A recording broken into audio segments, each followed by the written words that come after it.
નમસ્કાર ખેડૂત મિત્રો, કોઠારી ઇરિગેશનની યુટ્યુબ ચેનલમાં આપનું સ્વાગત કરીએ છીએ। શું તમે પણ કપાસમાં વધુ ઉત્પાદન મેળવવા માંગો છો? હા ખેડૂત મિત્રો, જો તમારે વધુ ઉત્પાદન મેળવવું હોય તો ટપક સિંચાઈ દ્વારા કપાસનું વાવેતર 20 થી 30 મેની વચ્ચે કરવું જોઈએ। શા માટે? તમે જો આ સમયગાળામાં કપાસનું વાવેતર કરશો તો તમને તમારા કપાસની વૃદ્ધિ સારી મળે છે, વિકાસ સારો થાય છે।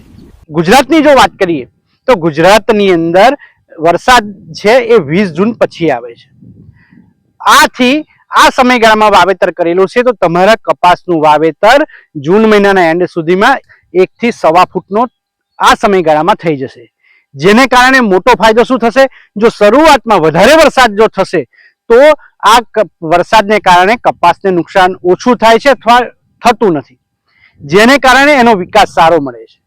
જેટલો વિકાસ સારો મળશે એટલા ફૂલ સારા આવશે, એટલું સારું જીંડવું બનશે ને ઉત્પાદન પર વધારે મળશે।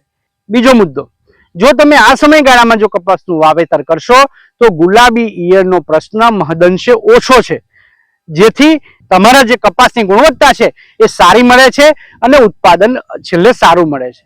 તો અમે સૌ ખેડૂત મિત્રોને ભલામણ કરીએ છીએ કે કપાસનું વાવેતર 20 થી 30 મેની અંદર કરી દેવું જોઈએ, જેથી કરીને આપ વધુ સારું ઉત્પાદન મેળવી શકો। આ માટે વધુ માહિતી મેળવવા માટે સ્ક્રીન ઉપર આપવામાં આવેલા અમારા નંબર પર આપ સંપર્ક કરી શકો છો। અમારી આ યુટ્યુબ ચેનલને લાઇક ના કરી તો લાઇક કરો, શેર કરો, સબસ્ક્રાઇબ કરો। ધન્યવાદ।